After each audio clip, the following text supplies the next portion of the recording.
Hello, Mckay. Next tutorial. This time I'm dressed up as my interpretation of a demonic, infected witch sorceress. Working title? Yeah. It's just something I wanted to do for a while since I've had this beautiful costume, so here it is. So yeah, if you'd like to learn how to recreate this infected grossness, stay tuned. So my first stage is going to be blocking out both of my eyebrows, so I'll place a link on the screen somewhere here to the video where I go more in depth on how to block your eyebrows out, just so I don't have to recap it in this video. So I'm just going to go block my eyebrows out.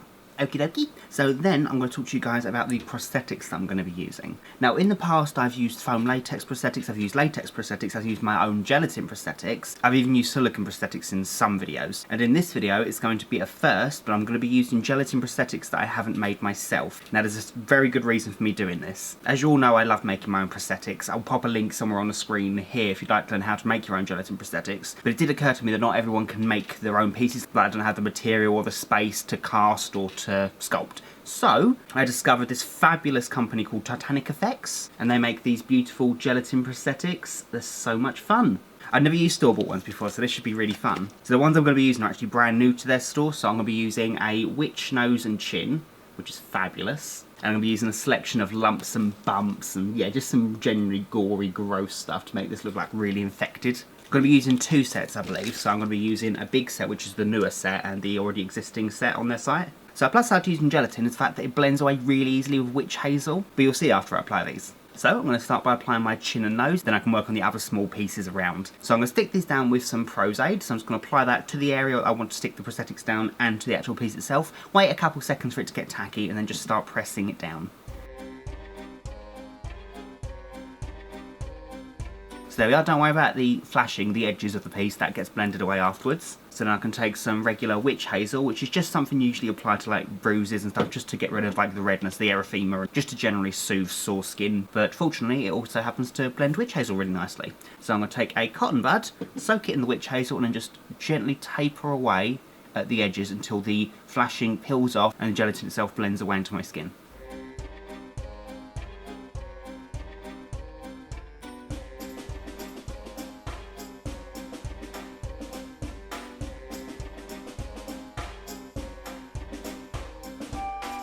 Then, whilst that's drying, I'm going to do exactly the same thing for the nose.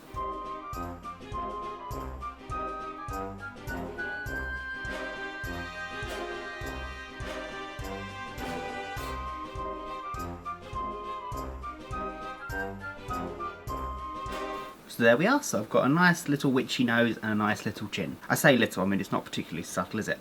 Then I can move on to the next prosthetics, which is going to be the medium set of lumps. I'm also going to use some of the larger set as well, but I'm going to save a few of those for my neck and chest. So I'm going to apply these in exactly the same way as I did the nose and the chin. I'm just going to pop them down quite sporadic. I'm going to do more on one side of my face, I think this side, than this side, because I'm going to do some kind of artwork up here. Not overly sure yet, but we'll get to that part. So I'm going to stick some like clusters around the mouth, a few around the eyes, maybe a big one on the side of the head here, a couple around the nose. Yeah.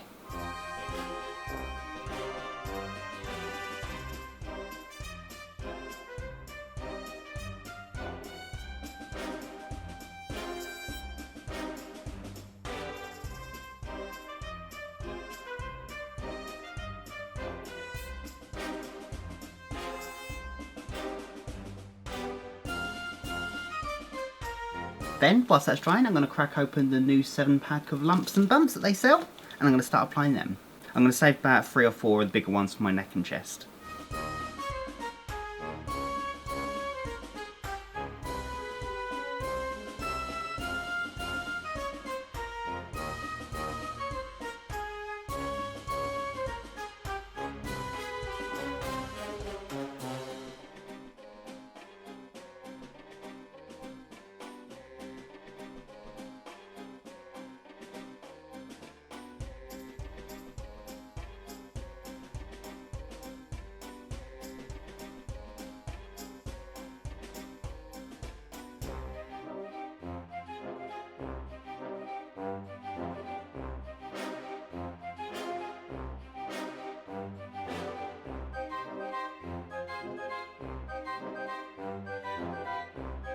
So there we are. I went around the edges of some of the pieces, like the chin piece and a few pieces around the mouth, mostly where I'm going to be articulating most, with an extra layer of Prosaid just around the edges, going once around it, just to make sure the edges stay completely stuck. So while I'm letting that dry, I'm just going to talk to you about the palette that I'm going to be using for most of the foundation. So I'm going to be using a Skin Illustrator palette. You don't have to use these for gelatin pieces, I just want to keep the translucency. Skin Illustrator palettes are basically alcohol activated palettes, so you use like 99% alcohol on them. So I'm going to use a mixture of the bamboo colour and the olive adjuster. So I'm going to try and make this sickly infected colour. I'm going to apply that all over my face and neck in sporadic motions, just dabbing it over, and afterwards I can go in and add some vein work and some different colours for the lumps.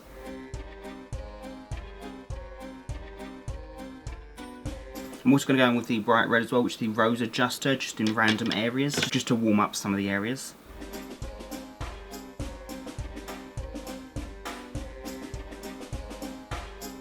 Then I'm just going to take an American Horror Story Skin Illustrator palette, and I'm going to take the dark purple, which is the capillary colour from that, and I'm just going to go around the nose and underneath the eyes, not too close to my eyes, I just want that bruising there. Then I'm going to take a really nice bright pink, which is the Coven colour from the American Horror Story palette. I'm going to go around the edges of all of the lumps.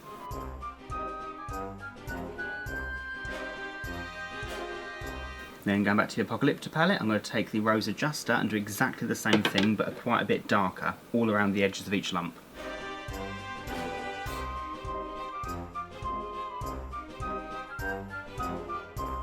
And I can just blend that out.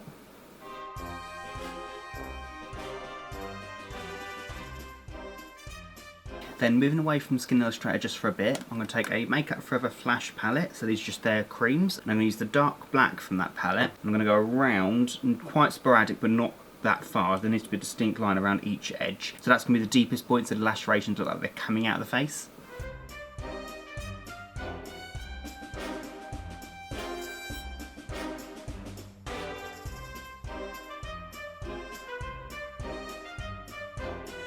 Then I'm going to take the red cream from the Makeup Forever Flash palette, and I'm going to go around and underneath my eyes. Then I can just blend that out. Then I'm going to darken up underneath the eyes with the black cream. Then I'm going to take the glorious yellow from that palette, and I'm going to go over all of these bumps just to make them look like really gross, dead pustules, just nastiness.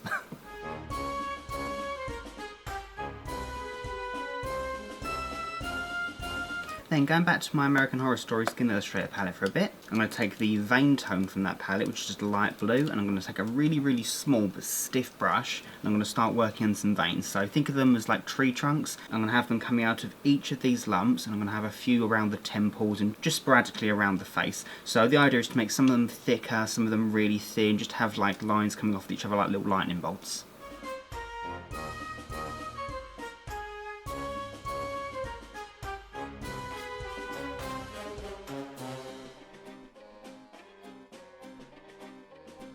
Then I'm going to switch over to the Asylum colour from the American Horror Story palette, which is a dark purple. I'm going to use that to do some really dark veins around the mouth pustule here and underneath the eyes.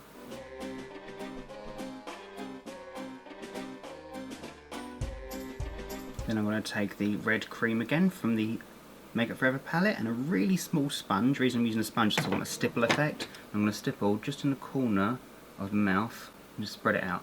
I'm also mixing in some of the black as well. And dab some of the red under the nose as well.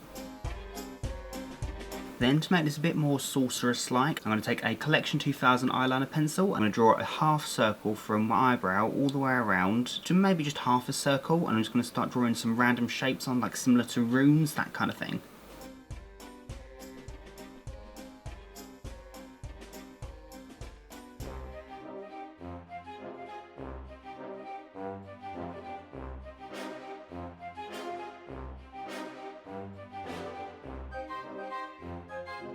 Then the super gross fun part, as if this isn't gross enough. I'm going to take some wound filler. This is from Pam, the Precious About Makeup store, and oh, I love this stuff so much. Look how glorious that is. I'm just going to apply that sporadically around the nose area and the corner of the mouth area, maybe around a couple of these lumps, and just adding a bit of extra gore in there.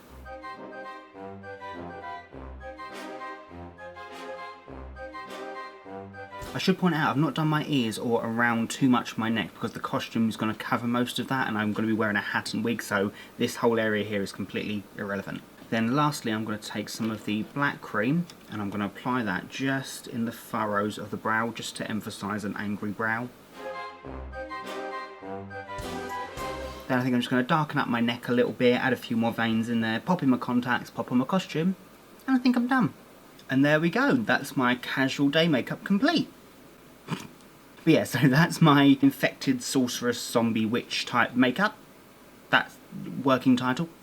Definitely make sure to check out Titanic Effects store. I'll pop their link in the description bar below and on the screen here. So I finished the look off by popping on my costume, which is this sorceress costume with this weird creepy eye. I just thought it was really fun. I got it from buycostumes.com. I'll pop that link in the description bar below as well. And the final step was to pop in contact lenses. So I popped in one really creepy infected looking sclera lens, which you can get from scleraxl.com. This contact lens is a white mesh eye, which I thought kind of gives it more of a mysterious, mystic look for the more magical eye.